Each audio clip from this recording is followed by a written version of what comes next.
Hi, parents. Welcome. I know this is a short notice, but the reason we wanted to do this event today is because there had been a brand new publication on ResearchGate, a technical report about the misinformation and inaccuracy in a book recently that came out called Challenging Parental Alienation. I'm so honored today to have a guest with me, Dr. Jennifer Hammond from Colorado State University. Thank you so much, Dr. Hammond, for being here with us.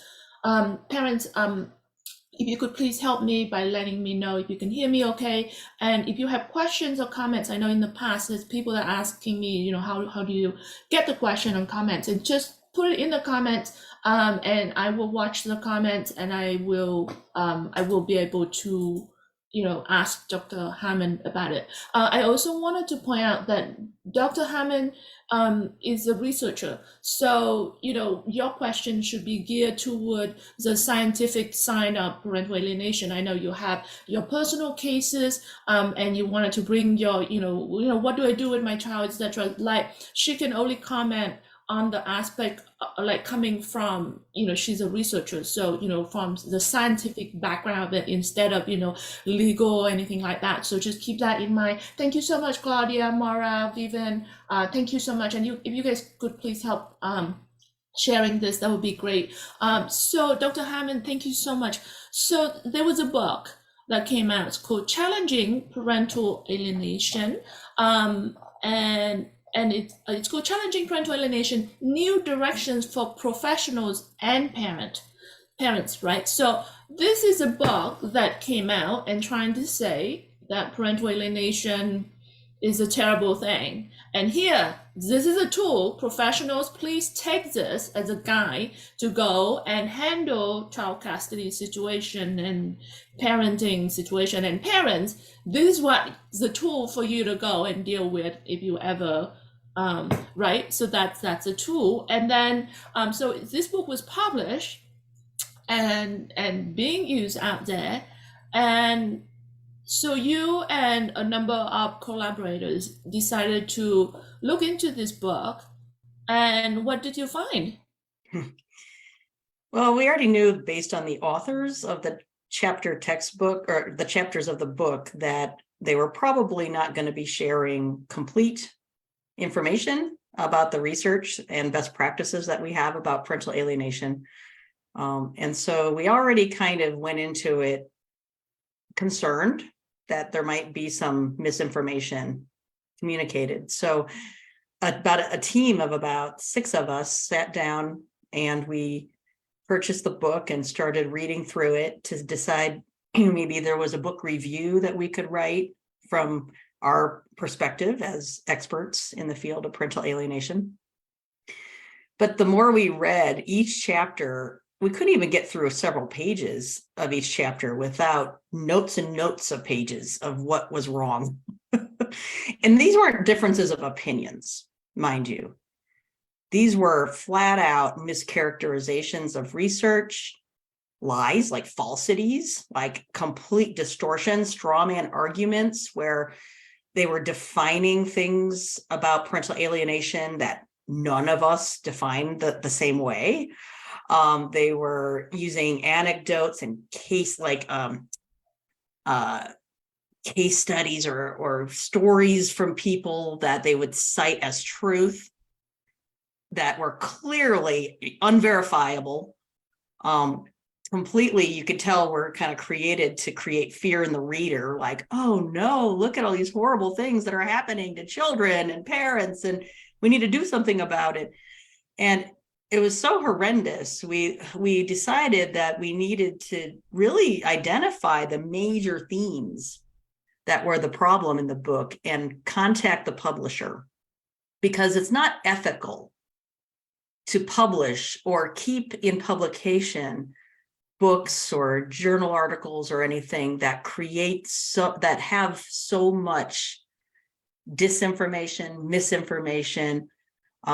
There's plagiarized sections. There were misquoting things, saying things that weren't even quoted by another person. I mean, so there's so much of that. We just said, it's not even editable. It's not like you can make a few minor edits and send out a second edition. So that's why we decided to create a full document of all of the issues that we found. Excuse me, one second. Parents, I wanted to point out why you should care and you should really pay attention on this, because if you are a targeted parent, when you go out there, whether you go to court, whether you're dealing with the school system, whether you're going to a therapist trying to get help for your children, whether you're talking to your family and friends, this amount of misinformation is a part of this big problem that you're facing, because there, for some reason, there's this whole movement, unfortunately, going against you as a victim of this horrendous crime. And they're trying to go out there and say that this is not real, parental alienation is not real, and we're going to go into this specific misinformation in a minute. But the reason I'm saying you should pay attention, because when you're being attacked by these people with this misinformation, it's very important for you to know what is truth and what are lies. Because I have many parents sometimes even come to me and go, like, oh, we shouldn't use the term parental alienation because X, Y, and Z, and there was all type of attacks that parents question themselves. And I mean, you're already being attacked as in your role as a parent. You're being stripped of a really important relationship that you have with your child. When your children, like, they are your heart, the walking around outside your body that are already out of your control, and here somebody's destroying that relationship. And then in the meanwhile, there's people around you, the system, the family court. And I saw Wayne's comment about the family courts, and then all these people going around and said, oh, that's not real, what you experience is nothing like that, you deserve it.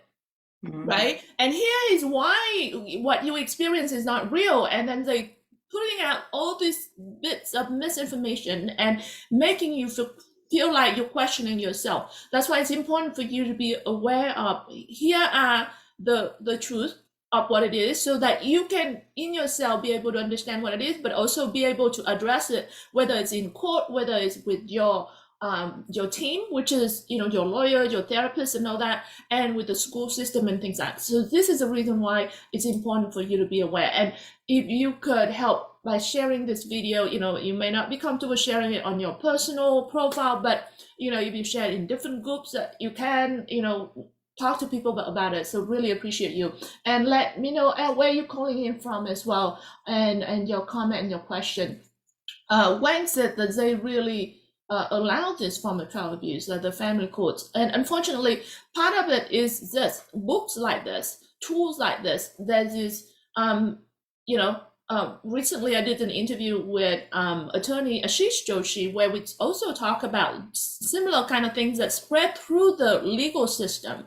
So now we're talking about the tools that these people spreading misinformation in the scientific or academic system.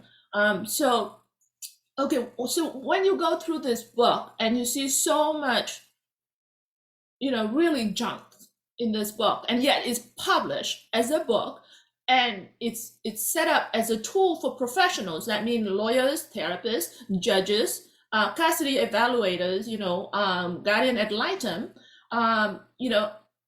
It's really scary. So let's walk through and by the way, parents, you can get this technical report on ResearchGate, and I did post a link. If you go onto Victim to Hero Facebook page, you will see the link to that report, and you can download this full document. Lisa said this entire situation is life-altering for the kids and the parents. Absolutely life-altering. I was that kid, so I can tell you it will destroy your life. Like it never goes away, even after you recognize the problem. And Lisa said it's 100% real, and gaslighting at its finest, unfortunately, at the micro scale, personal scale, as well as the macro scale, at the systematic thing. And Claudia asked, why would they push such misinformation? Would you have some thought on that? Yes, in fact, next month when we're in Athens, Greece for the International Council on Shared Parenting, my talk there is going to be about why, like what is underneath this. It's driven by ideology. And these folks have a very kind of strong ideology about gender and violence that creates what we call motivated reasoning, meaning that they are, seek information that confirms pre-existing beliefs. They blot out or ignore contradictory information. They will, if they feel like their beliefs are being attacked, they will go and attack everybody else around them who have those beliefs. But because they're very strong ideologies, they're very strong belief systems that people have. And when they're challenged, especially when they are afraid of losing their children because of their abusive behaviors, et cetera, you're going to see this kind of lashing out. You see the professionals in that space who are the authors of the book chapter that we're talking about. A lot of them are attorneys who represent alienating parents. So they have a vested interest in making their clients appear innocent and not abusers. And so they then develop an ideology. And the irony is then they say that scientists are the ones who are making things up. They talk throughout the book about parental alienation just being a belief system that we have, as if the experience of parental alienation isn't real. It's just a fake belief that we all have, even though we have lots of research published in top scientific journals about parental alienation, documenting its existence. I mean, it's unbelievable. And I'm sure all you listening would, be very angry if you were reading those things in that book. Right. I just share the conference that Dr. Harman just mentioned about in Athens in next month. It's with the International Shared Parenting, ICSP, International Council on Shared Parenting. And the conference is in May. You can either join in person or you can also join online as well. And definitely highly recommend that. So I'm looking forward to the conference. I'm also going to be presenting. Definitely recommend you guys to join that. I saw Anthony comment about, to that point, Dr. Hammond, are the specific red herring comments, buzzwords, or phrasing that one can pay attention to in order to qualify the information or the source? Are there specific red herring comments or buzzwords? Actually, we're going to be walking through specific points on that actually. So Anthony, just hold tight. We're gonna go through with that. I also wanted to share the book so that you guys kind of have an idea what book we're talking about. It's on Amazon here. It's $160 hardcover, $32 for paperback. It has 17 rating at 3.6 star review. And it's supposed to say it essentially that it's saying that the term parental alienation is leading to placement of children into abusive and violent parents, and it caused damage to the preferred parents, and that the treatment of parental alienation has not been shown to be safe or effective.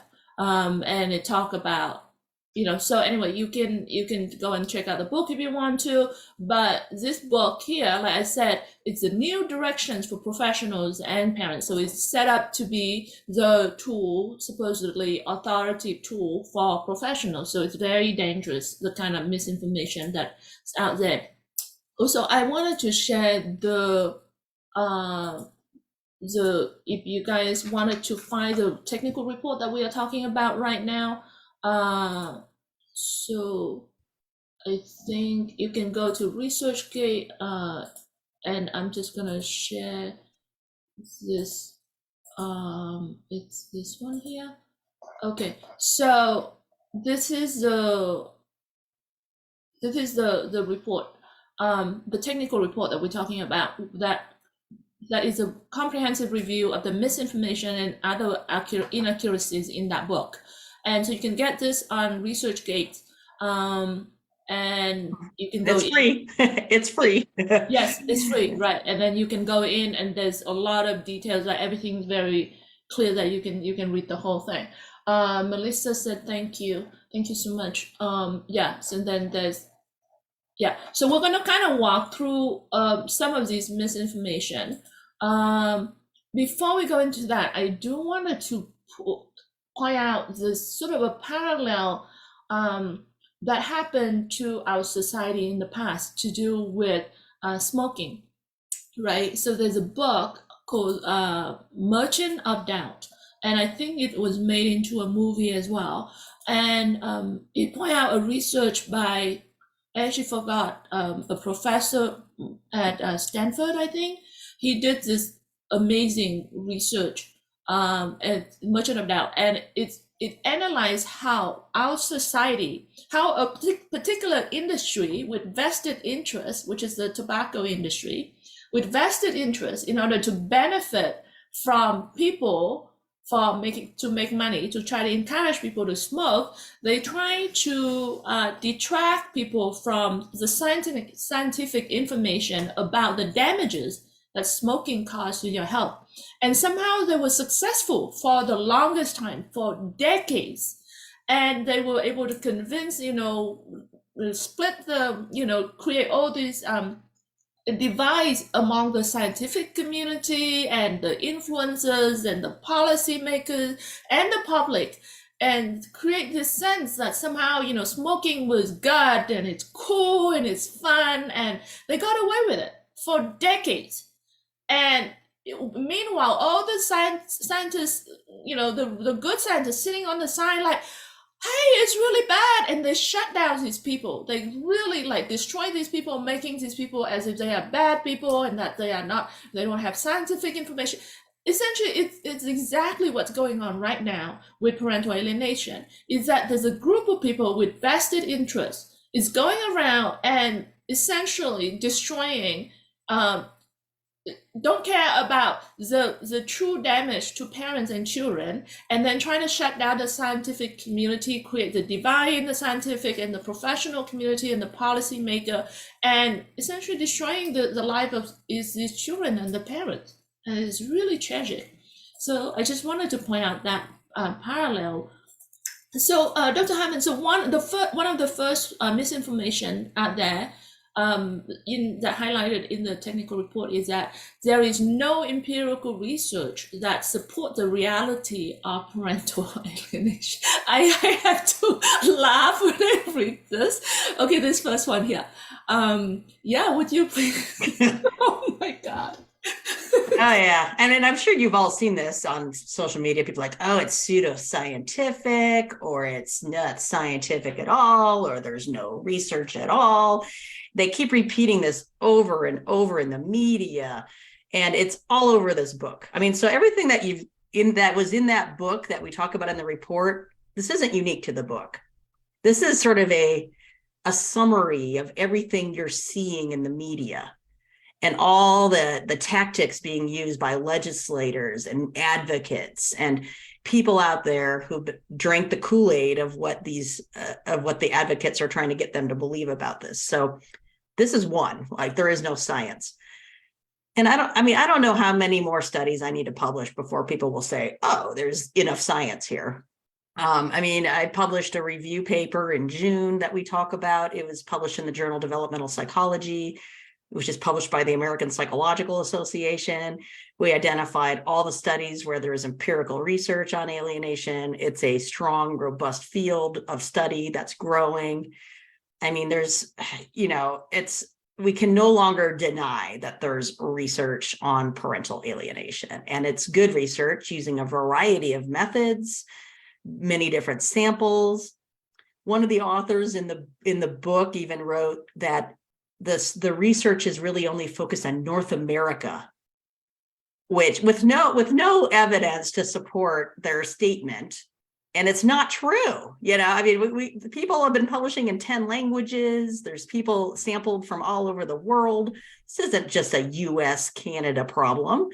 I mean, it's unbelievable, the kinds of things that they said in the book about the scientific status of the field. It's just not supported at all. It's like they didn't even cite any research. Right. That even like ignore. They completely ignored it entirely. Yeah. Yeah, Claudia said they really have it wrong. Actually, I would be interested to see, because I know in our audience, we have audience from all around the world. So this is definitely not a North America problem. I've seen this. Yeah, definitely a worldwide problem. We have the Parental Alienation Awareness Day coming up, and every year we collaborate together. It was led by one of the organizations, but we created this poster, and it has like, so many organizations from all around the world. Right now, we are streaming this event through a page called Parental Alienation UK, which is a partner with us. And again, UK this is not an American problem. It's not a Canadian problem. It's a worldwide problem for sure. Yeah, they try to say that because, and I think they're trying to say, well, all the research is done in the US, so it shouldn't be generalized everywhere else. Well, first, that's ridiculous. Second, it's not true. There's research that's been published in 10 languages. I mean, there's a lot of research coming out of Brazil.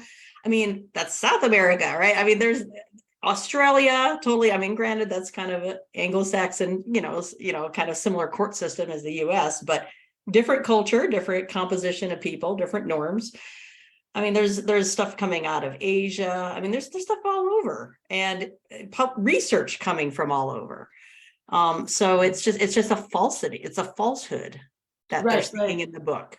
And unfortunately, clinicians that read this book and don't know any different, walk away believing it.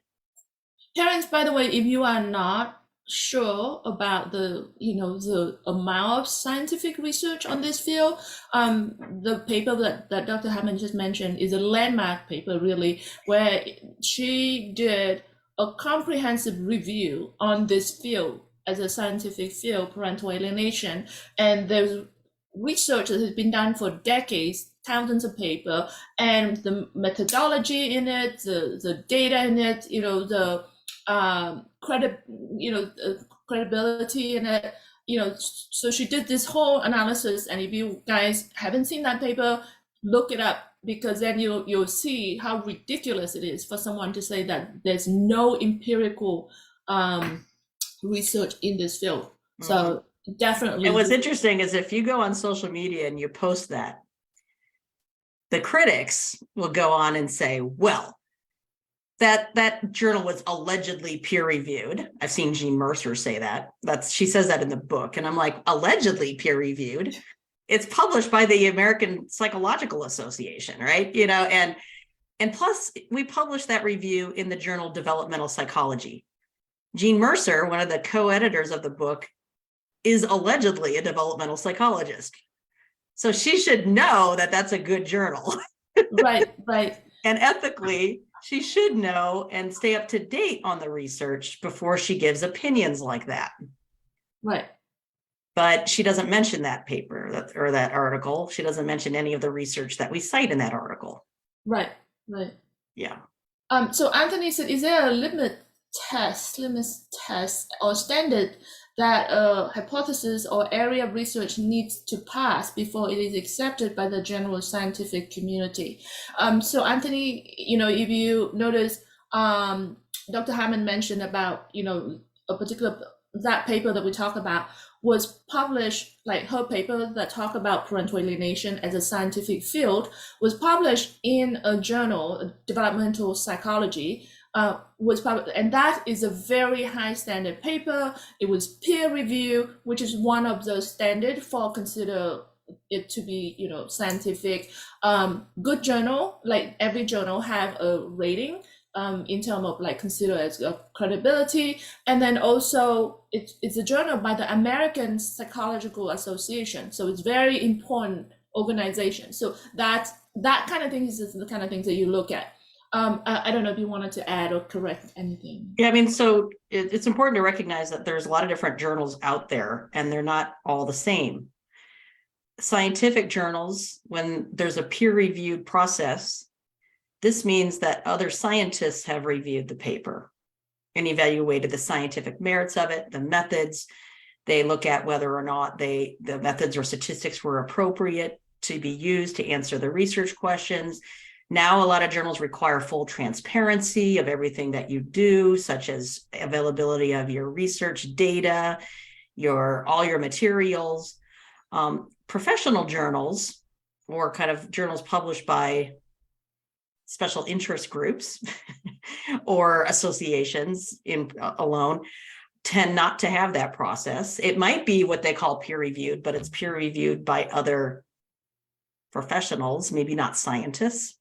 Usually those journals won't have a very high rating in terms of what we call impact factor. They have what we call scientific impact factors. The better the journal, the higher the impact factor is. I mean, it's not a perfect measure, but it's comparing journals one to another. And so you kind of have to look at the editorial practices of the journal. You have to look at how often papers that are in that journal are cited by other people. That's an index. We call it the H index, but it's an index of how much your work keeps getting cited by other people. And that's the important thing. Or the H index is your own, sorry. The journal index is a different kind of index. But what that tells you is that other scientists and other people are citing your work because they see it as valuable. So there's a couple ways in which you can gauge the quality of the journal. Most of the critics who publish the book chapters in the book we critique are publishing in very low tier professional journals that are not scientific. They might be peer reviewed, but they're not scientific and they don't have impact factors or very low impact factors, like below 1, which is bad. Right. So I saw a lot of different questions, but there's one question I think about that paper. Kim, I'm not sure if this is your question, but I'm going to share that paper that we talk about. So this is a paper that we talk about developmental psychology and the scientific status of parental alienation. And it was published in Developmental Psychology. So that's the journal.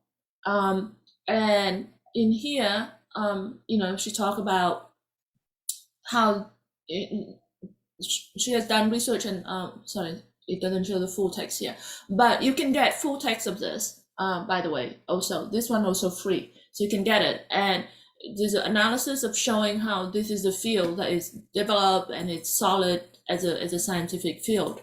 And so what she was just talking about is that there's journals have reputation.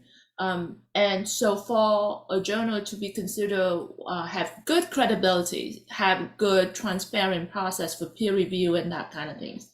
I saw comment about mother. I understand she missed 25 Easter. Oh my God, that's heartbreaking.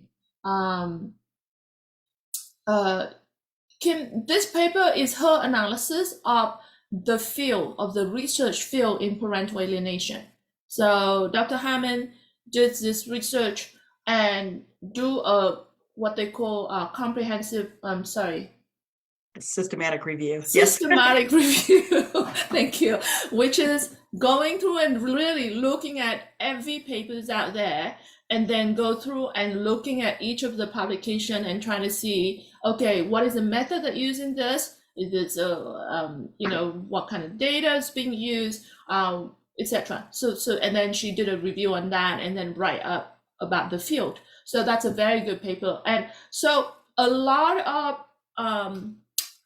of people, like when you go out there and sometimes you go to court and then the judges don't see this, or you go to a lawyer or therapist and they don't get this. Part of it is because they read books like this misinformation book or information out there that spread around. So if you pay attention and look at this technical report and then share that with the people that you're working with, that can help you as well.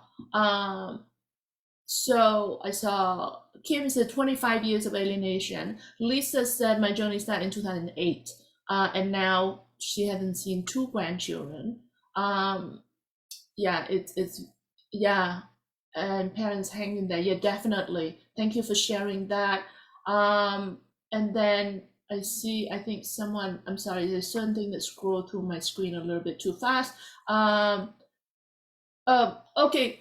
So yeah, the question about like case law, yes. So we're gonna talk about that too. There's people talking about Kafka's getting it wrong. So yeah, that's a problem, right? Because that's part of the system. Kafka's is I think it's in UK, and it's part of the system. It's like the CPS system or like the court system where they get it wrong, and a lot of it is to do with books like this book that is just full of misinformation, and yet they come across so authoritative. They Mhm. come across, and the thing is there's this whole movement of people spreading this information and repeating the same thing over and over and again, so people think that this is truth for some reason.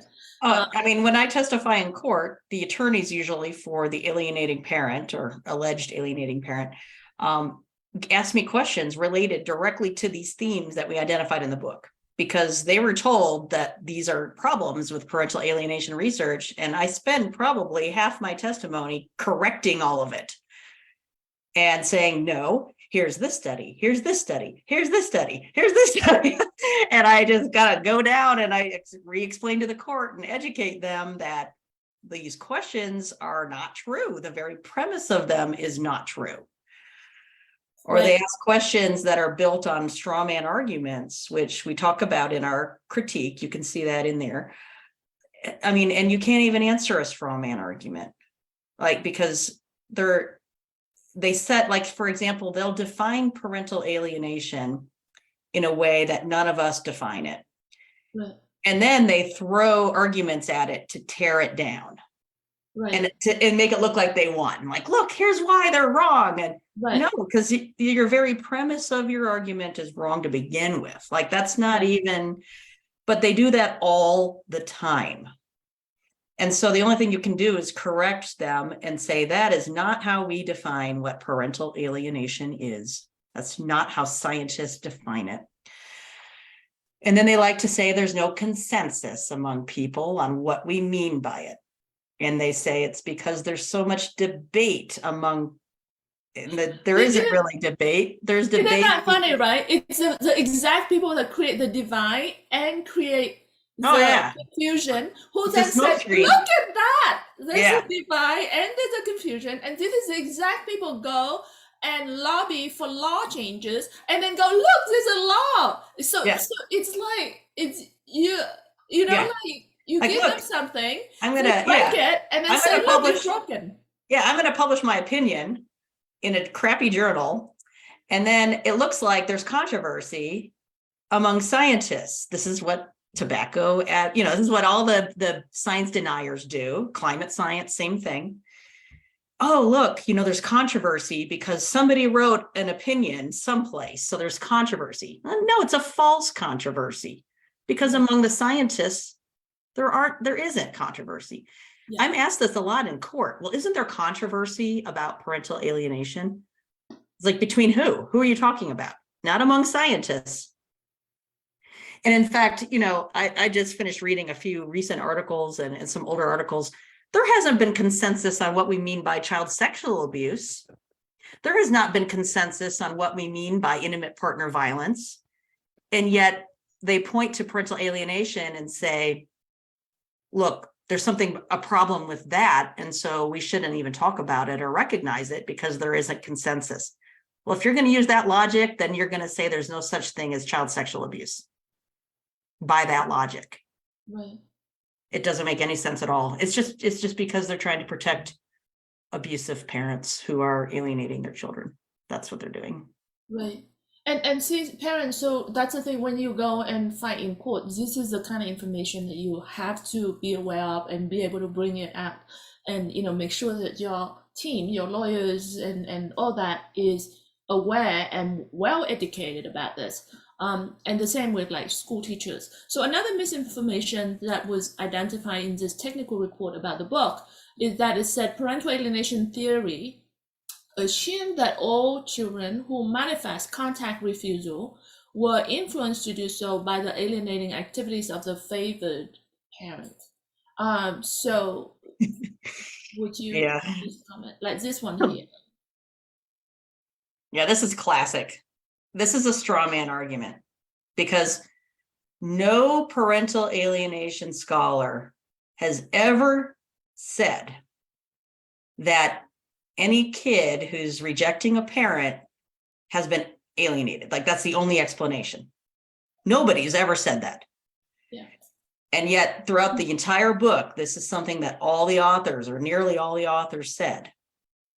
And Bill Burnett, or Dr. William Burnett, I mean, he published 2 papers in the last 2 years, or I think a year and a half, where he tried to find in the published literature anybody who's ever said that. You know, who published that? And he couldn't find anybody. The only person he found was a critic of parental alienation. I think Janet Wood or something back in 1994 wrote it in an article. She's a lawyer. I think she was a law student at the time. She wrote that was her interpretation of what parental alienation people do when they look at a kid who's rejecting contact. And then everybody started citing her. But so he traced all that misinformation. It was misinformation that was then spread and recited by all the critics, most of whom are actually authors of the book in that book. So they've spread this misinformation to make it look like we're a bunch of radicals who just think every case is alienation. And that's not true. There could be a lot of reasons why a child might reject a parent. And it's important to entertain all of them, you know, and custody evaluators know this. Ethically, they're bound to entertain other hypotheses or other explanations for why a kid's rejecting a parent. Problem is, because of this kind of misinformation, they're not entertaining parental alienation as an option. Right. And that's the thing is like for people that are expert in the field of parental alienation know that not all the children which there are parents who actually deserve, I don't know if that's the right term, but you know, who are responsible for the loss of the relationship with their children. You know, there are parents who are abusive, violent, neglectful to their children, and therefore the children reject the parents. So there are parents who are the cause of that, but not all parents are that. Yeah. That's what we would call estrangement. That's something totally different. Yeah. Right, exactly. So yeah, yet these people seem to sort of like lump it all in and said, oh, everyone in the field of parental alienation say that anytime a child rejects a parent is due to parental alienation. There had never anybody that said that. Nope. Only critics who've cited other critics. Right. And they use what we call evidence by citation. So they say something and they cite somebody who said something, but it's never traced back to an original research study, or it's traced back to misinformation that somebody published. Right. So it looks legit, but it's not. And unless you're a good unless you really know the research or the literature, it's hard to spot it, you know. And this is why it took a team of 6 of us. Well, we actually had more. There were some people who didn't want to list themselves as contributors because they didn't want to be attacked. You know, I'm attacked all the time anyway, so I'm willing to just take another attack. You know, people call me an advocate. I'm not an advocate.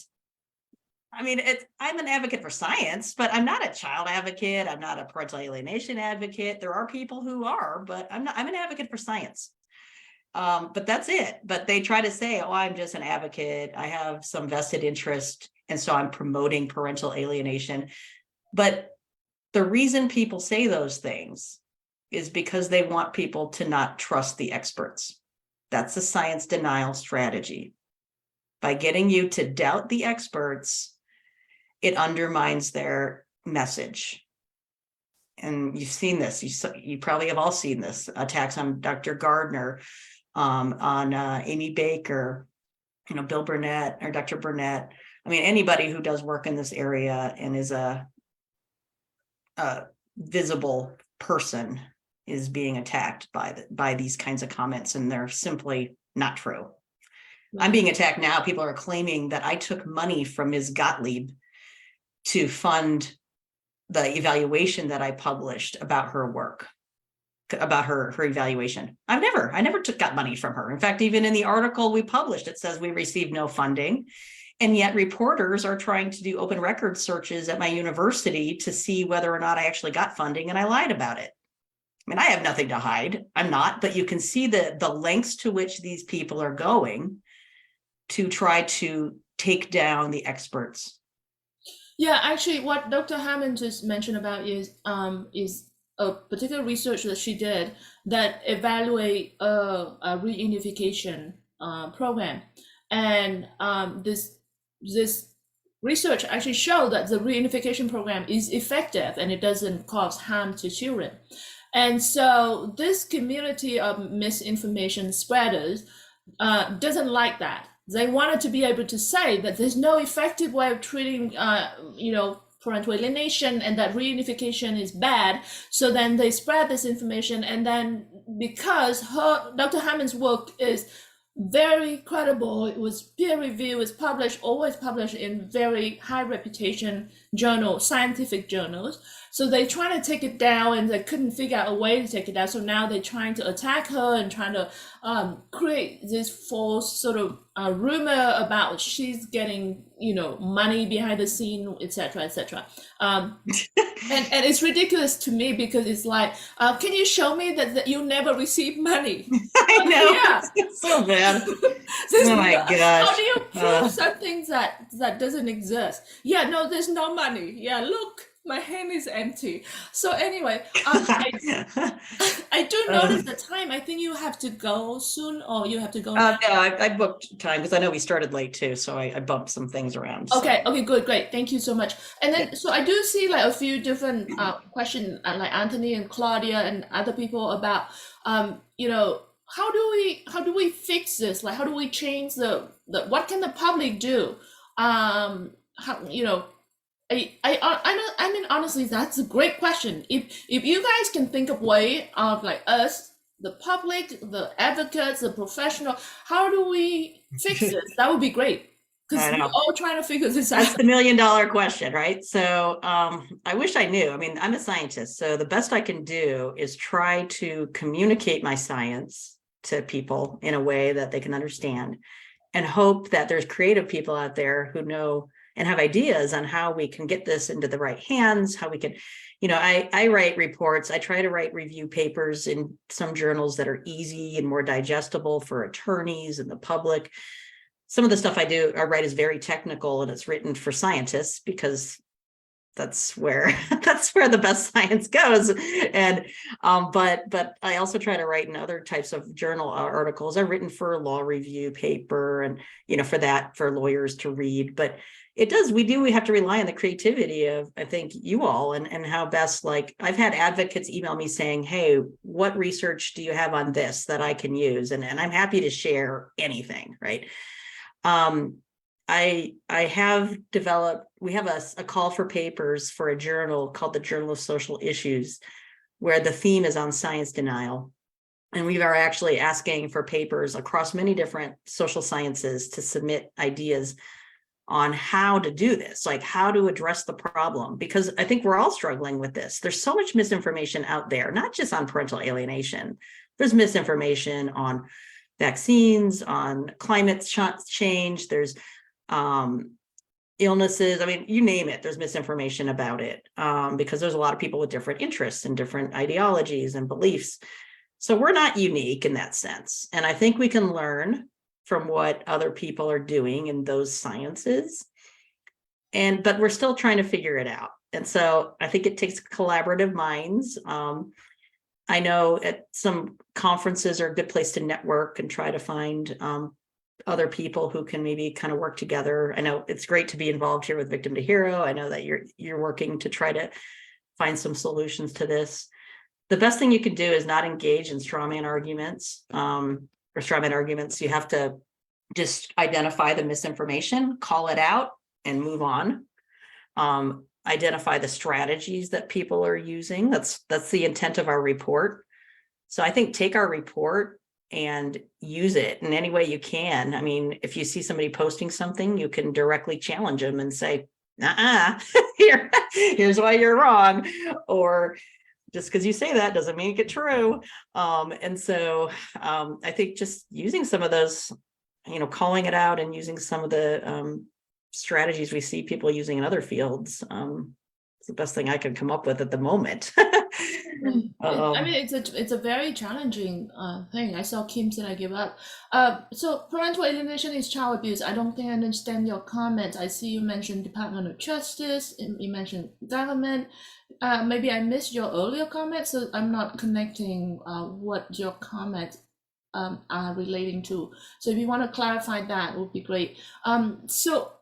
Okay, so there are some other misinformation that were highlighted in this report. So for example, the next one is there is no scientifically based method for distinguishing alienation and estrangement.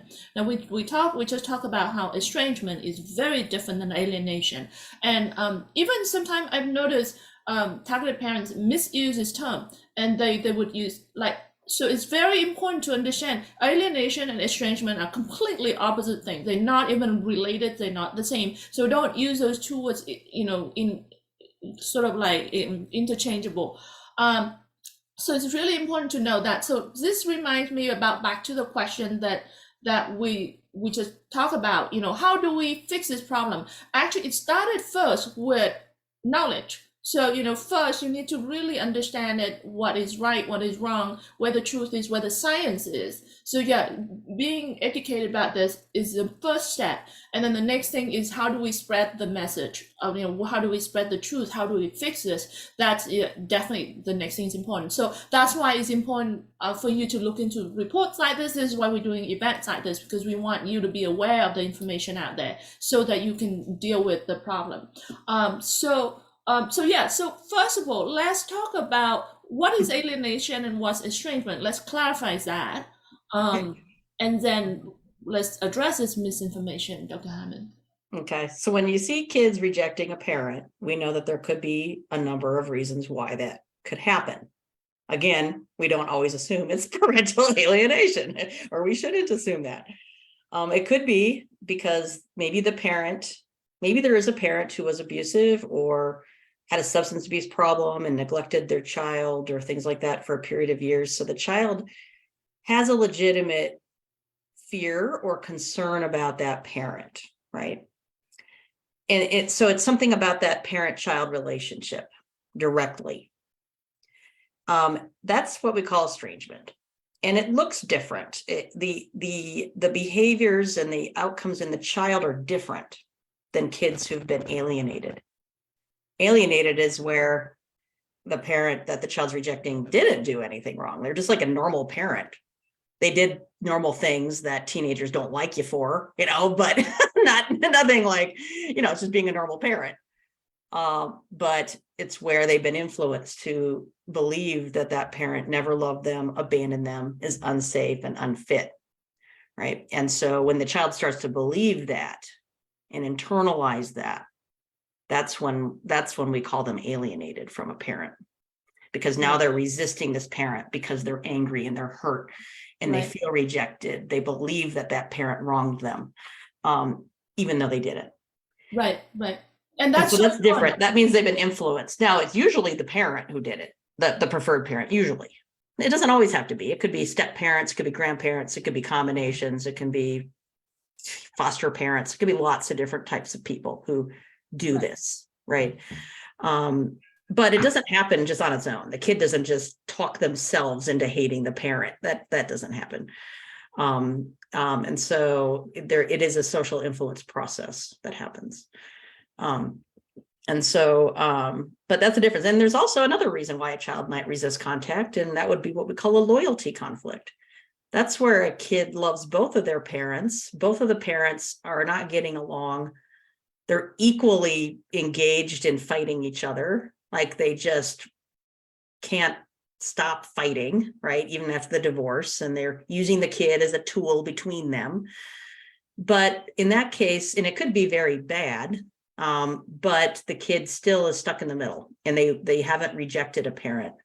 That's what we call a loyalty conflict. And that's different too than these other ones. And not all parents, like you could sometimes have families too, where you have a parent who's engaging in a lot of behaviors to try to alienate the child, and the child doesn't become alienated by some miracle. We don't know all the details about what makes them unique, but some kids are more resilient. And so we can't always assume that a parent engaging in behaviors causes alienation, but we can't also rule out the fact that the behaviors could create that. There's a direct relationship between those types of behaviors and a child's reaction to it. And so we can differentiate them. There's features of these families that are different, right? And the features of the children that are different when you have those kinds of conflicts. And that's why we can differentiate them. We can measure those things. Evaluators can look for those things because the research that we have so far shows that kids are different. So when they say there isn't any reliable scientific way to differentiate them, that's false. Right. That's a lie. And there is a well-accepted method for evaluating parental alienation, and it's called the 5-factor model that look at the behaviors of everyone involved, including the child, the alienated parent, or the preferred parent, and the rejected parent, to try to understand this whole system. So it's not like, oh, the child rejected parent, therefore it's parental alienation. No, you have to look at the whole thing. Like, did this parent abuse the child, neglect the child? Did they have a good relationship before? Did the other parent do a lot of things like withholding the child and, bad mouthing, things like that? And then did the child manifest a particular behavior, a set of behaviors? There's actually 8 behavioral manifestations in the child. It's very specific. So throughout this set of like 5 factors, then you can evaluate, and this is one of the methods, but it's a very well accepted scientific method for evaluating parental alienation. I saw, I think, some question about behaviors that you didn't get a chance to write it down. So if you wanted to look into it, there's, like I mentioned, it's called the 5-factor model. And you can search for it and you find it everywhere. You can find it, and there's a very good book that we also talk about a lot of the time. It's called Parental Alienation, Science and Law, that talk about a lot of things, not just the model. I have a book on Amazon. It's a workbook that help you walk through set of behaviors, and based on the 5-factor model as well. There's a lot of books and information out there. So, there's 17 typical alienating behaviors. There's 8 by the alienators, and then there's 8 behavioral manifestation in the child and that kind of thing. So, you can search for this. You can also search for it on our Victim to Hero Facebook page. If you go to the videos tab, you can search for, multiple interviews that we talk about the 5-factor models, that talk about behaviors and things like that. So yeah, definitely. There's an amazing interview with the late Dr. Stephen Miller, where we really dig into it so deep, like it went on for 3 or 4 hours. So, if you wanted more in-depth information, like he was brilliant. And definitely if you wanted to get information on that, definitely that's what you should check out. So that's another misinformation that we just talked about, which is distinguishing between alienation and estrangement. And again, I wanted to repeat, and I think some parents still kind of a bit confused. So definitely estrangement is when the child rejects a parent for some good reason. This parent had been abusive, or this parent had been neglectful, and whatever it is, right? Estrangement is when somehow the parent caused this directly. There's something wrong with that relationship. Therefore, the child rejects the parent because that relationship truly has a fundamental problem. So when you say you're estranged, you're actually saying that you have either abused the child or you neglected the child. So no, don't use the term estrangement if you did not abuse a child Yep. or neglect the child, right? Yeah. And I think to clarify, sometimes the reason why the language is confusing is because terminology changes. Scientific terminology changes a lot as we learn more and more. And we've come to realize that scientifically, these children are very different from each other, and we need to have distinct terms for them. And so while in the past, maybe using estrangement was appropriate because we didn't have good clarification on these things. So I think it's good that it's important for everybody to be on the same page as we move forward. So there's not a lot of confusion in court or other places. There is agreement, general agreement among custody evaluators and other professionals about these terminologies, but it takes a while, I think, for everybody to start adopting the same language. And so now I should also mention that as parental alienation and estrangement, even though it's a product of kind of, we're talking about the parents and their behaviors, it looks different for children, right? The children who are alienated have what Petra said here about the 8 manifestations, right? And you'll see some of them or most of them, the more alienated the child is. In estrangement, you won't see those things. You'll see the child feeling ambivalence towards the person who's abusing them or has abused them. Like they love parts of them. They love things that have happened or things that they've done with the parent. They still have some fond memories or things that they like, but at the same time, they also have legitimate concerns, right? And so the child will feel a lot of conflict about the estrangement. And that's very different than kids who've experienced alienation. Right. Because with alienation, the child have no reason, but yet adamant about not having a relationship with the parent and have no remorse about how poorly they treat the alienated parents. Yeah. Right, things like that. I saw Anthony mention that there's a case law in New York. Anthony, there are many case law about parental alienation all around the country. We talk about case law in the last interview with attorney Ashish Joshi. So if you want to check that out, and it's, again, like I mentioned about the book, Parental Alienation, Science and Law, that book listed a lot of cases about parental alienation, ranging from, all sort of things. So you can use that. There's also actually Ashish Joshi also has a book called Litigating Parental Alienation, also talk about a lot of cases. So there are actually a lot of cases, case law that you can use. And then I also saw I think some comment that I do want to address from, I apologize. From Lars. Lars said what? And I know Lars is not from the US. I think he's in Europe somewhere, Lars, right? And what is the experience of having an expert in court to address the misinformation compared to having only references to reports and books in a court case? So like I mentioned, this is a question about the legal system, and Dr. Harman is really a researcher, so we should only talk about research. So it's really hard to address that question right now. I mean, I don't know if you wanted to comment anything on that.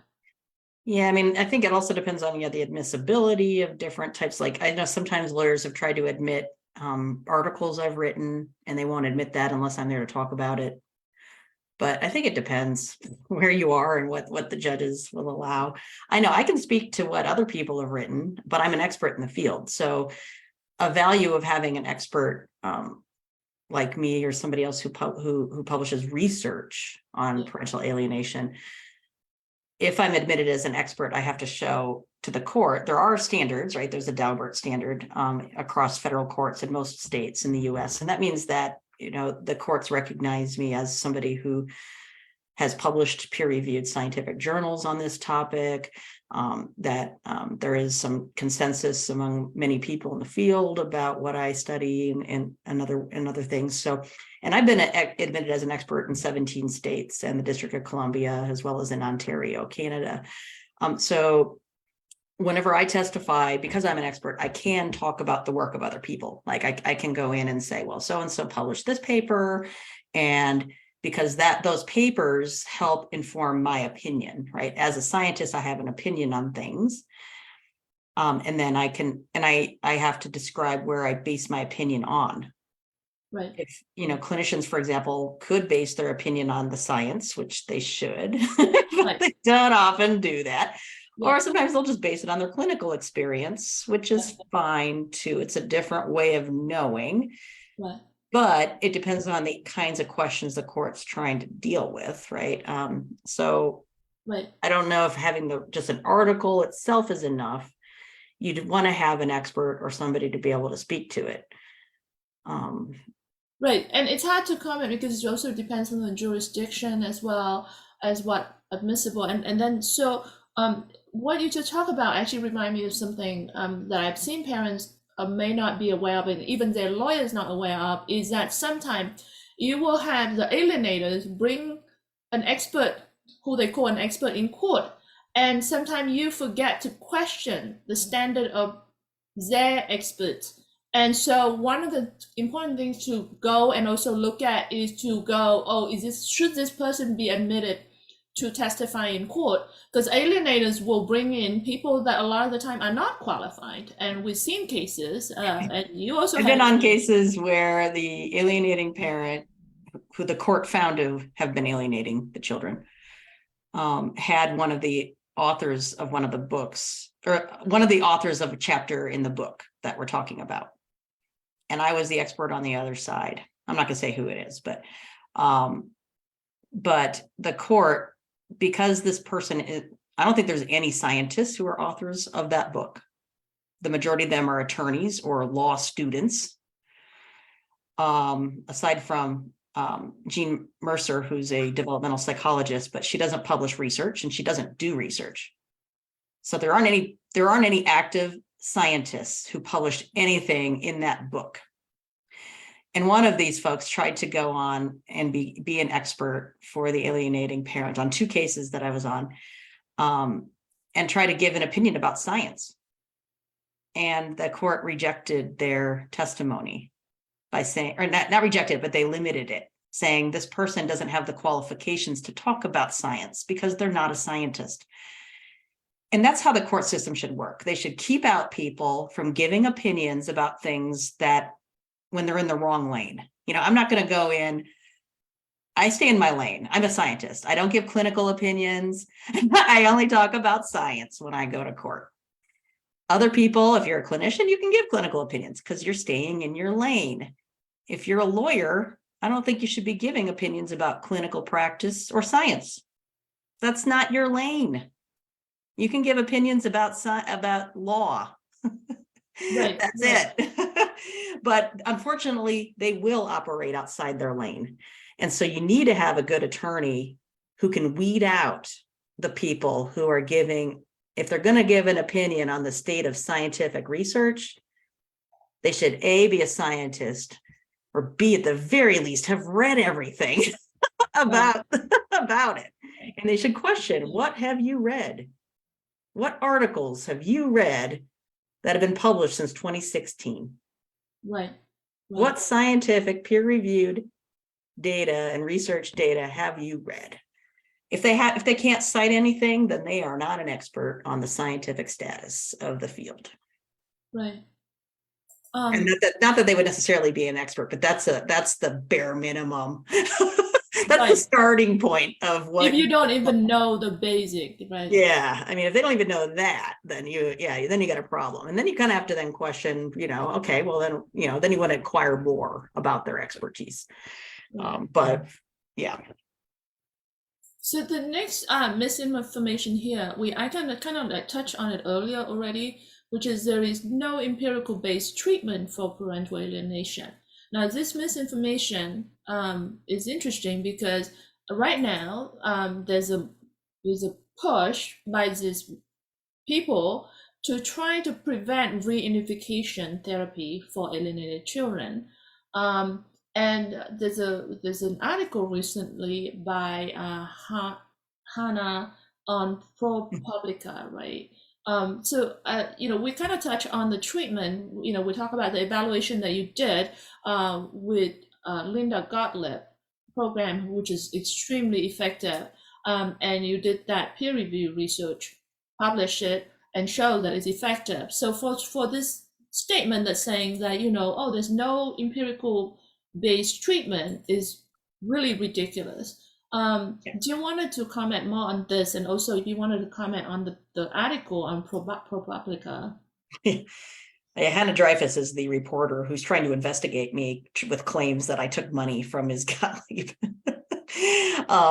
I've actually emailed her and her editor because she published a lot of misinformation in an article she published last fall. After I even sent to her many research studies on alienation, she didn't even reference them at all. And I challenged her on that. And she just said, thank you, and moved on. And she tried to interview me again for another interview. I said, no, you're unethical. You're so unethical to not recognize or even acknowledge the scientific research. She tries to interview experts to make it look like she's being balanced, but she's not balanced at all, because she doesn't usually either even reference them, or she completely takes their comments out of context. And she proclaims herself on her byline to be a gender-based violence researcher or reporter. So she has a bias and she has an agenda. She even refers people to talk to their legislators if they're upset about what she wrote, which that's not good reporting. That's not reporting at all. That's an advocate.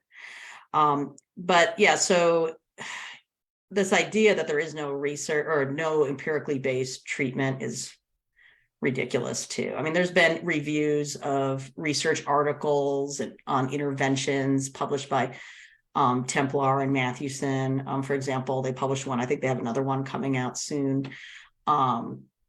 There's been, several studies, outcome studies of interventions for severe alienation. I know there's starting to be there's a special call for papers on case studies for treatment of alienation cases that clinicians have, that a lot of clinicians don't go out and report on their treatment because they're focused on the treatment, and I keep encouraging people, write case studies, write, because we need to get that out there so people can see what is working. And even though a case study is just a case study, when you pull a bunch of them together, you can start looking for trends and start to see what's working, what's not, what works for some types of people, what doesn't.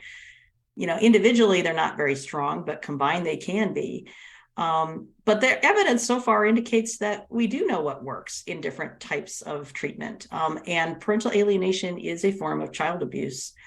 And we can draw from, and what we know works best for other kinds of child abuse works well with alienated children. You have to protect them from the abusive behaviors of the alienating parent, just like you would other kinds of abuse. And so the research supports that. And it's just ridiculous that they would even write that there isn't any. And they completely mischaracterize the research that has been published. Right. Yeah, you can read all about that in the report. I won't go into all the details. No, I understand. And parents, like I said, you can get this report. Full text it's completely free. So definitely look into it. I do see. I think Mary is from Canada, I think, and she has a really tragic case that went on for decades, and still having to deal with the case now when the children are adults and they still create problems. It's really tragic, these situations.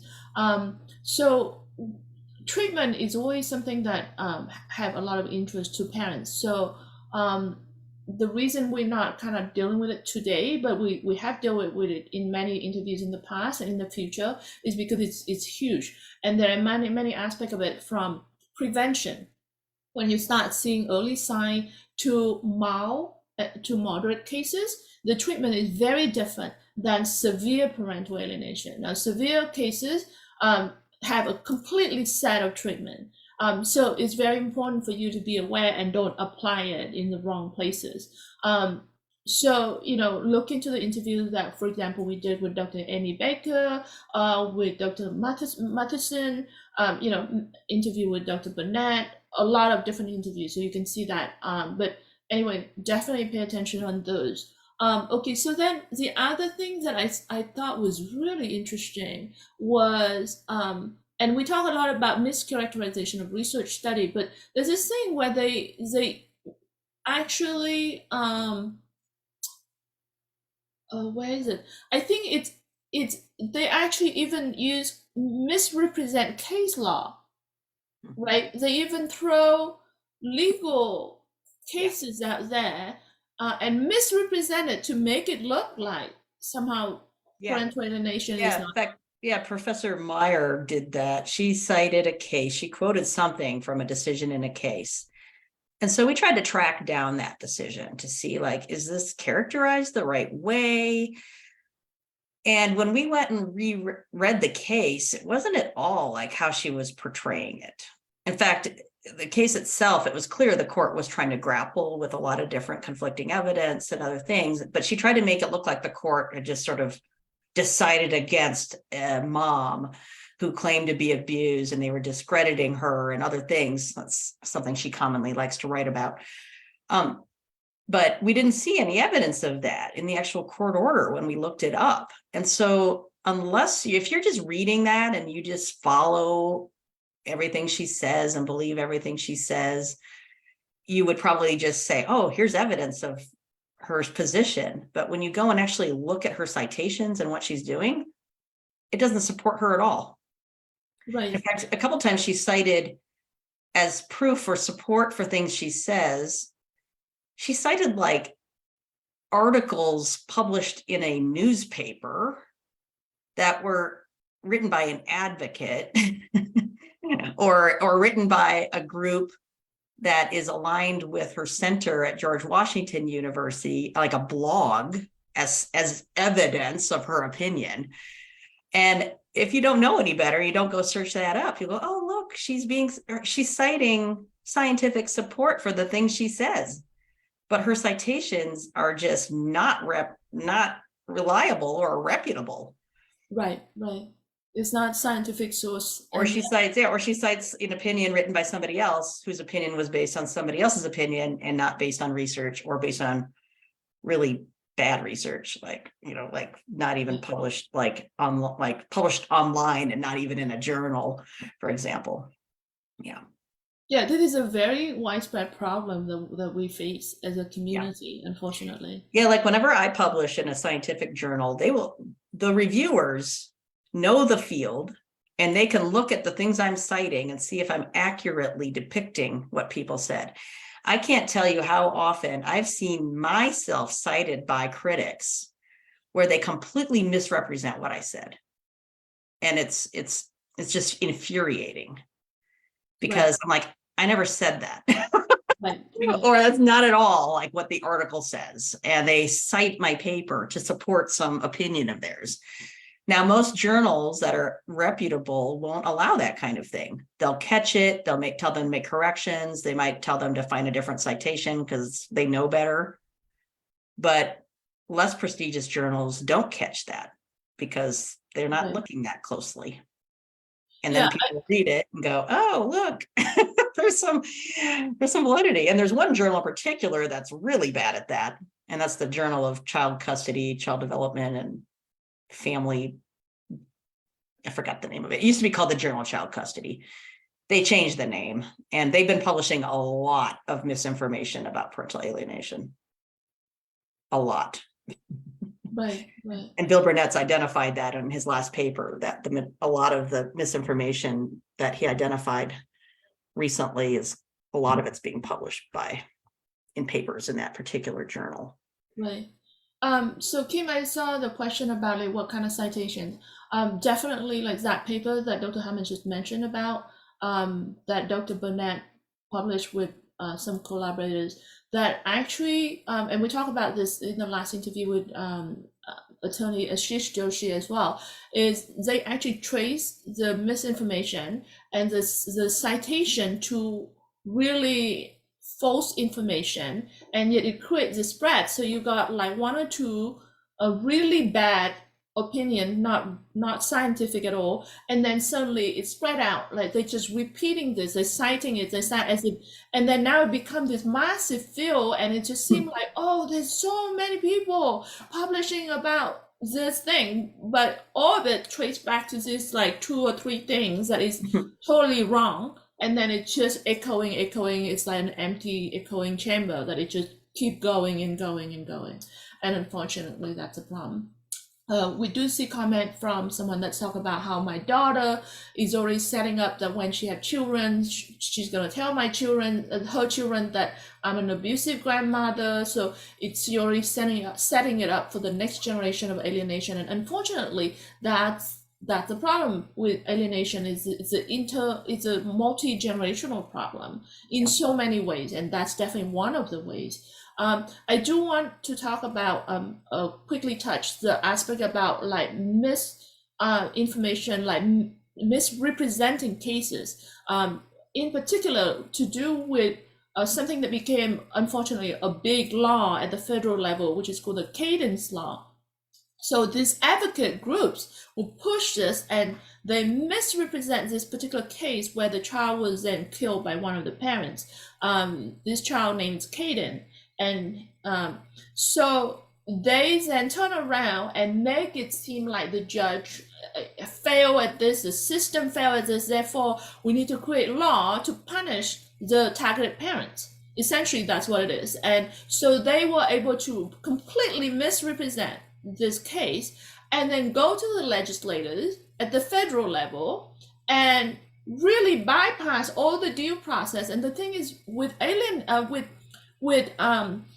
legislators, when you hear about children being killed, I mean, it's a touching subject and they want to do the right thing. So it's so easy for them to go, oh, okay, that's very dangerous. Yeah, okay, children get killed. Oh, we better fix it. So they quickly pass this law at the federal level without any due process, and based on a completely misrepresented piece of information. Yeah.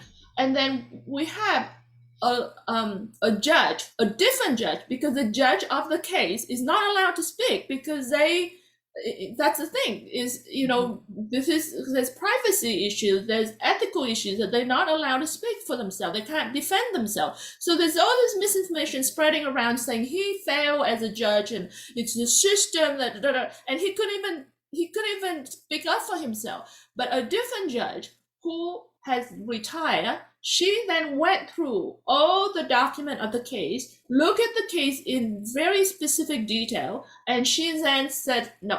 And she wrote a very thorough letter to me, allowing me to publish it to you guys. So I actually talked about this before, so if you guys want to check in the videos, there's so much misinformation out there that end up in somehow, unfortunately, the law's already passed. So nobody actually go back and track and look at how bad it is. And yeah. So Claudia is saying, see, that child cherishing case was used to push a one-sided narrative. Exactly. That's exactly what happened. And then so all the legislator with good intention wanted to do the right thing, have the wrong information, have a lot of power, make the wrong decision. And now this has an impact on so many parents out there. Oh, it's awful. And, you know, the sad thing is, if that kind of thing really was happening all the time, why did they have to fabricate an existing case? Why do they have to take a case and twist the details to suit themselves to pass the law? Right. That to me is the biggest red flag that it's just, in fact, that actually inspired a study that my grad student is finishing up, and he's going to be presenting it at a conference this summer, where there's something in psychology we call an illusory correlation, meaning we think that something happens a lot more frequently than it does, just because it's kind of like full moons. You know, we think that everybody goes crazy on a full moon, just because when we see somebody going crazy and we say, oh, there's a full moon, oh, that must be why. When people go crazy all the time and it's not a full moon, we just don't pay attention. We don't make the connection. Same thing, I think, happens here. You might have a case where maybe there was a mistake made, or, you know, people make mistakes, courts make mistakes, things like that happen. But where they might take something like that and go, oh, look, it happens all the time, right? Right. I think that's an illusory correlation. And so far, our analysis says, yes, that's true. And in fact, we can barely find any cases where something like that happened. And I think that that's the same thing that happened here with Cadence Law. Why did they have to take a case and twist it into something it wasn't? Right. Exactly. And I think, you know, the Center for Judicial Excellence has on their website lots of cases like that. If you look at them, they've distorted those cases so ridiculously to make it look like these kids on there are, I mean, granted, child abuse happens and it's horrible, but they twist the things on there to push their agenda. Right. And you have to dig deeper to really see whether or not there's any truth to that. And I know the judge in that you were talking about, she did that. And she's like, none of the stuff on your website is true. Exactly, yeah. She's a judge in Pennsylvania, so she was able to access the record for Pennsylvania because when it comes to children and child abuse cases, those cases are sealed to the public. So the public have no idea. So these people just publish stuff, like this center publish stuff and then spread it through the media. And then the public only have access to these opinions instead of the fact. And so this judge actually went through all the cases in Pennsylvania and pointed out how ridiculous how the misinformation was presented here. And Yeah, so well, we see that all the time. That one woman, in California, one mom's battle, she just picks a side and doesn't look deeply into what the actual court decisions were. People just jump to conclusions. They don't have all the details. right. It's horrible. I'm an agnostic personally, and I think that makes me a good scientist because I don't like to form an opinion unless I see enough data and information to get one. Yeah. I don't come in with any preconceived ideas about who did what and who's actually alienated or not. I'm a scientist. I'm going to give an opinion based on the data that I see. And I've published research that came out differently than I thought it would.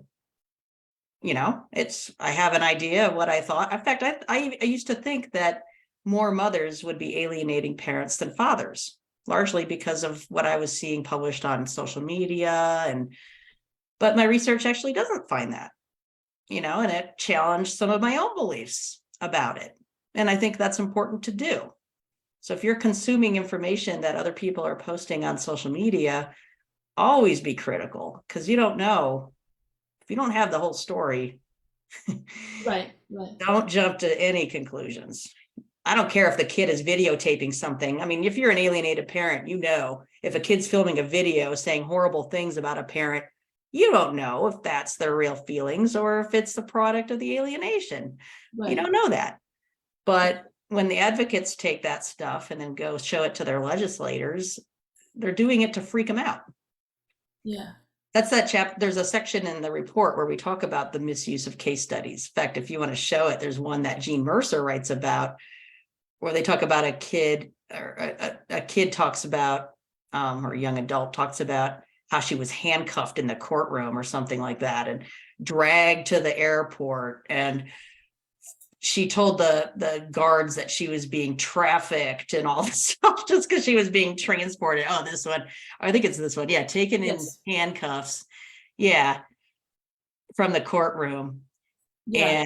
And, first of all, when you look closely at it, and we know people who looked at this case, that's not at all what happened. In fact, what they found was that the child had gone to the airport as part of the transport. Yeah. And she told them that she had a bomb in her shoes or something like that, or she had a bomb on her. So of course the airport security is going to handcuff her if she said she had a bomb on her. But they twist this in their book to make it look like, that's Adrian Barnett, uses this. I mean, they twist it to make it look like, oh my gosh, these kids are just being tortured and forced to go to these reunification and and that's not at all what happened. And you can't verify it in their book. They're just trying to create fear and anger and get people to, oh no, we need to believe what these kids are saying. And it's a real problem because when you go and find out the real information, it's not at all what happened. Right. Yeah, it's really, really tragic. I saw Carolyn mention that it would be great if Dr. Harman and Dr. Deeter could clarify the misunderstanding about this at some particular event. We do we do try to go to a lot of different events. We do try to have a lot of meetings with different people. It's not just us, many other advocates, like you see in the chat room, there's Claudia and other advocates have been super active talking to a lot of different people.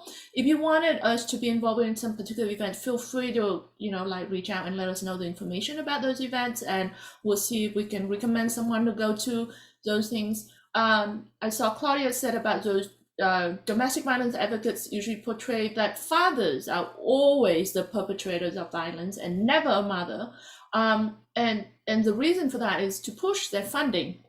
Yeah, unfortunately, it turned into a gender war. It's not about gender at all. Like, we see mothers who are victims of alienation. We see fathers who are victims. We see daughters who see sons who are alienated children. It's not at all a gender issue. We see male to be alienators. We see female to be alienators. This is absolutely not at all to do with gender. So it's really and then we have a paper that we just had accepted for publication, and I can't wait to share it with you. Once it goes into print, I can come back and talk about it. But I'm not the first author on it, so but it's a collaborative effort with Dr. Amanda Sharples out of Toronto, Canada. And we found, in using US appellate court case data, that it's the alienating parent who's found to have alienated their children, who's also most likely to have another kind of abuse finding against them, not the alienated parent. So the alienating parent, regardless of gender, was most likely to have a finding of other kinds of abuse, physical abuse of a child, neglect, domestic violence against their partner, and it's not the alienated parent. So that kind of indicates that they're accusing the other parent of abuse to hide their own abuse, that their alienation of the child is a product or kind of a type of abuse that's part of a larger part of abuse of that parent. It also tells you that the people who are trying to protect alienators are protecting the abusers, not the other way around, like they try to say, right. As scientists and advocates are doing when we talk about alienation. Right. And it does stem from this idea that moms aren't violent or aggressive, Right. that women aren't violent and aggressive. And the research does not support that. I don't have time to go into all the nuances of that. There's been a long-standing debate about the role of gender and violence, and there's just too much to unpack right here, but that's really where it comes from. It's the same ideology that goes for people who don't support shared parenting research, and it's the same arguments they make constantly because it all comes from that belief. Yeah, I personally, I was an alienated child, and my mother was extremely abusive. She was an alienator. I really never get to know my dad, and she was extremely abusive. Like, every single day, she was beating me up, and it wasn't just like little slap. It was like chair throwing at me, like just I got bruises everywhere. It's yeah, it's that's the thing, right? It's because alienation itself is abusive. It takes an abusive personality and an abusive person to, yeah, so it's not surprising, and I'm looking forward to see that study. Yeah, I have a feeling the DV advocates already hate me, but they're really gonna hate us after that paper comes out. But the reason, it's funny, I read a recent paper by a domestic violence researcher. I think she's from Canada, and they did a review of research. I won't go into all the details, but she mentions in the paper that the reviewers told her to only include studies that had data, because she was trying to include, I think, lots of other opinion pieces about gender and violence. And she said that they wanted to have more of a discussion about the debate about gender, but they couldn't because all the research didn't address the gender debate. And so you can see maybe how illogical this is, because if they're saying there's a debate about gender and yet there's no scientific evidence to support that debate, even by their own admittance, they couldn't find consistent support. Why would you say there's still a debate? It's the same thing in domestic violence research. There's a lot of really good researchers who study domestic violence who take it from a very gender inclusive approach. They understand that, I mean, it's really about pathology of a person, less about gender. And it's not to say it's that gender-based violence doesn't exist. Of course, that does exist, right? But that's not the only kind of violence there is. And it depends on what part of the world you live in too. I mean, there's so much, and it doesn't mean that women can't be violent either or aggressive. Right. It's just, it's amazing to me that there's so much focus on that. Right. I even saw a paper by Robert Emery.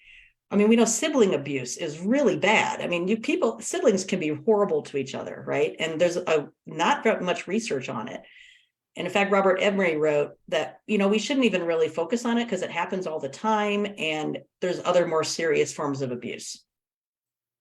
Now, I don't understand that argument, because if it happens all the time and 85% of people have a sibling and it's pervasive and you have siblings who are abusive, why wouldn't you worry about that? Particularly given that you have siblings, those are the longest relationships you usually have in your entire life. Right. Why is that then? And by making that statement, it makes people not want to take that kind of abuse seriously. So who's going to study it? They're only going to study what he thinks is the most important kind of abuse, which is what, sexual abuse and intimate partner violence against moms. That's kind of that's what they push for. Right. And what they're missing the whole point of this is that parental alienation isn't just some weird anomaly. It's not some different form of abuse. It's a product of coercive controlling abuse, where you have a parent who's weaponized the child against the other parent. And I've written about this a lot, especially I have a few recent papers where we talk about this, but it's coercive controlling abuse, and it sometimes involves physical abuse, not always, but the child is used as a weapon. And domestic violence scholars know this. They write about this all the time. They just usually write about it as a father doing it, using their child as a weapon, but moms do it too. And the problem is those scientists don't often study what happens to the kid when they become a weapon. They don't have a word for it. They don't really look at psychologically what happens to those children. They might talk about the long-term impact, like depression, anxiety, that kind of stuff, but they don't talk about the psychological thing that happens to children when they're used that way. And that's what we call parental alienation. You can call it whatever you want. I don't care. We have to use a term. We use the word alienation, but it's not any different than what domestic violence scholars have been studying. We just study a piece of it. We study one part of it, of the larger issue of that domestic violence. When the kids get involved. And whenever I explain that in court to judges, they get that.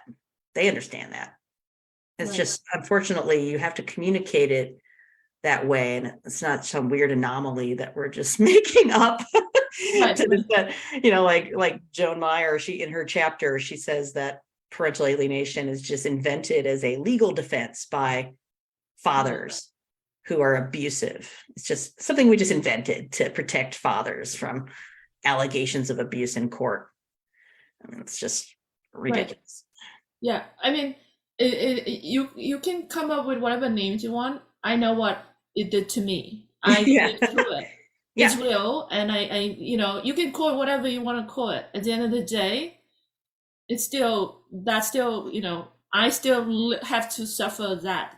Yeah, exactly. It's the experience and we're all, and the critics like to say, well, because we keep using all these different words for it, that means there's no consensus, and so it doesn't exist.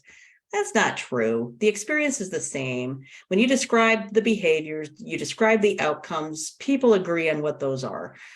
Post-traumatic stress didn't always go by that name. It went by lots of names. It doesn't mean it doesn't exist. It just means that we have different terminology today than in 1920 when it was battle fatigue or whatever it is they wanted to call it, shell shock.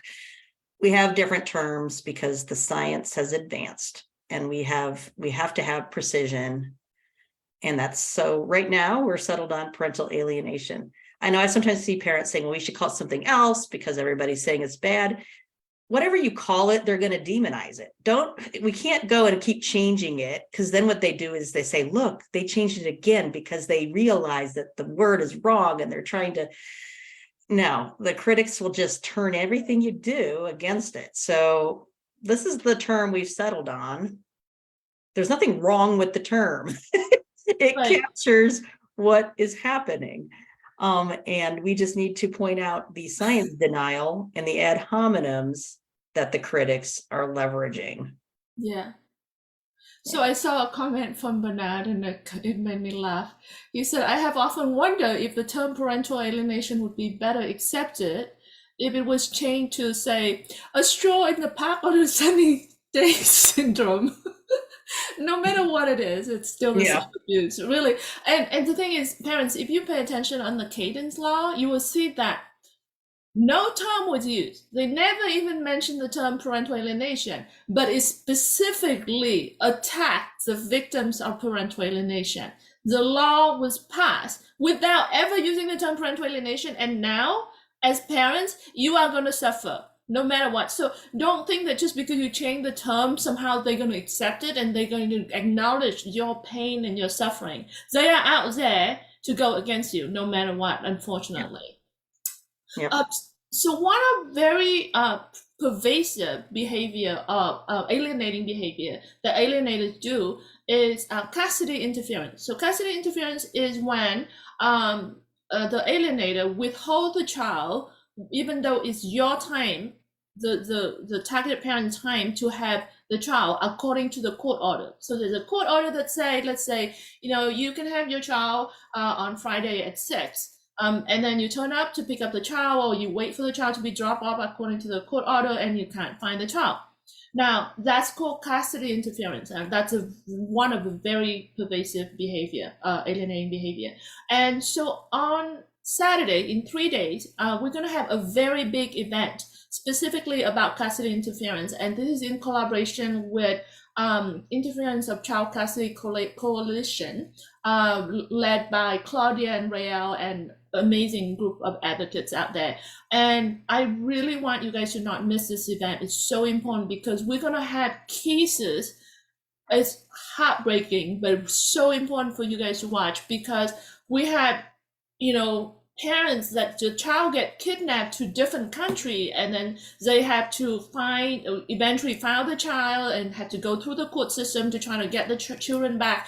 It's heartbreaking, but it's so important to be aware of this. So we're going to have even the detective that found the children to come on and share the toolkits. We have advocates that have helped many parents recover their children to come and share information about the toolkit that you can have when we have these parents share their specific cases. So it's going to be on Saturday at 2 p.m. Eastern Standard Time, which is 11 a.m. Pacific Time. And it's probably going to go on for about 3 or 4 hours. We have a lot of people coming on that event. And then we're also going to have a call of action that we want you to participate. So, Claudia and Rhea will walk you through that activity. It's sort of a competition thing. It's very simple, but essentially we're going to empower you to reach out to people out there, like, your city council, your legislator, the district attorney office, things like that. We're going to walk you through how to do that. And then we're going to track what you do that day. And the winner is going to get a copy of the book that we just talked about, which is Parental Alienation, Science and Law. It's an amazing book. So anyway, so there's something that you can participate in, and you can also watch the program. You can bring your question, and that day you can ask specific question about what to deal with when there's custody interference and things like that. So please do join us. I think we do have to go, but before we go, do you have any last comments or thoughts for parents? I would say just keep participating, showing up. I know it is overwhelming when you're a victim or trying to survive what's happened to you. And it can be hard to do anything but just get information. But we do need a groundswell of support, I think, right now. If there's a call to action where you live to advocate or things like that, to talk to legislators, please do. A call to action we have regarding the report that we just submitted. There are emails to the publisher, as well as another organization we tried to enlist to help us deal with this book called the Committee on Publishing Ethics. And we contacted them to say, this book is not ethical, right? You know, other articles have been withdrawn from publication for way less, for much fewer kind of offenses. And this isn't a matter of opinion. I mean, there's some flagrant errors if you read this report that you'll notice. I mean, there's really bad stuff in there. And so we said, you need to retract this, and no one did anything. So a call to action we're asking right now is help for people, like you'll see the emails at the end in the appendix.